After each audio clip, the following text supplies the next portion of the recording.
বিজ্ঞান ও প্রযুক্তির অসাধারণ অগ্রগতি হওয়া সত্ত্বেও বিশ্ব ব্রহ্মাণ্ডের অধিকাংশই আমাদের কাছে অজানা এবং রহস্যে ঘেরা।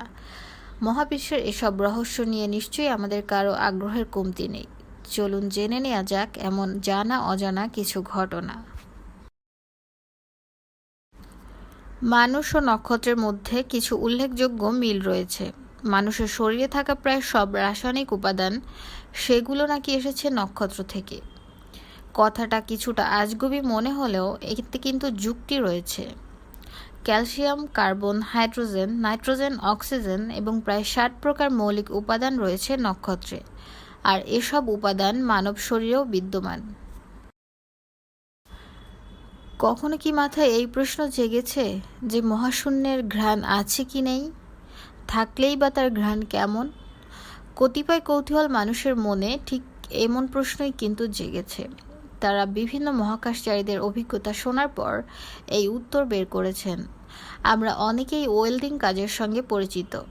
ওয়েল্ডিংয়ের সময় এর আশেপাশে থাকলে যে ঘ্রাণ পাওয়া যায়, মহাশূন্য বা স্পেসের গন্ধটা কিন্তু ঠিক তেমনই। পৃথিবী থেকে প্রায় 33 আলোকবর্ষ দূরে একটি গ্রহের সন্ধান পেয়েছেন বিজ্ঞানীরা, যার পুরো পৃষ্ঠটাই নাকি বার্নিং আইসে আবৃত। কি খটকা লাগছে? আসলে ঘটনাটা হচ্ছে, এই গ্রহের পৃষ্ঠে প্রচণ্ড চাপের কারণে পানি কঠিন অবস্থায় রূপান্তরিত হয়েছে, আর গ্রহপৃষ্ঠের তাপমাত্রা অনেক বেশি হওয়ার কারণে এই জমাট বরফ থেকে বাষ্প নির্গত হচ্ছে। তাই বিজ্ঞানীরা একে বলছেন বার্নিং আইস। সচরাচর পানি ফোটানোর সময় আমরা দেখি বুদবুদ আকারে অনেকগুলো পানির ফোঁটা পাত্রের উপরের দিকে উঠে আসছে, কিন্তু কেউ যদি মহাকাশে কোনোভাবে পানি ফোটানোর চেষ্টা করে তাহলে একটা মাত্র দানবাকৃতির বুদবুদ উঠে আসবে।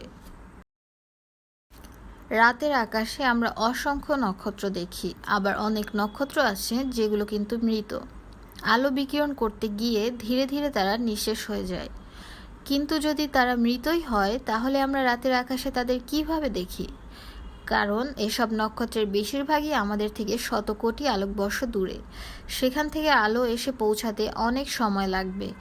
বিলিয়ন বিলিয়ন বছর পূর্বে তাদের নিঃসৃত আলো আমরা এখন রাতের আকাশে দেখছি এই এতদিন পরে। কেউই কখনো মহাবিশ্বের একদম শেষ প্রান্তে চলে যেতে পারবে না।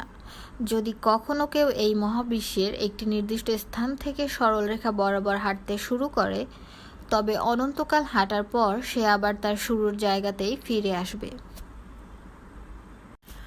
মহাবিশ্বের বিশালতার মাঝে কত ক্ষুদ্র আমাদের এই পৃথিবী, অথচ আমাদের এই পৃথিবীর কত রহস্যই এখনও আমাদের অজানা। হয়তো একদিন পৃথিবীর সব রহস্যই ভেদ হবে। এর পাশাপাশি মহাবিশ্বের অসংখ্য অজানা আর অমীমাংসিত রহস্যের জটও খুলতে আরম্ভ করবে। মানব সভ্যতার বিজয় নিশান পুরো মহাবিশ্বের আনাচে কানাচে ছড়িয়ে পড়বে।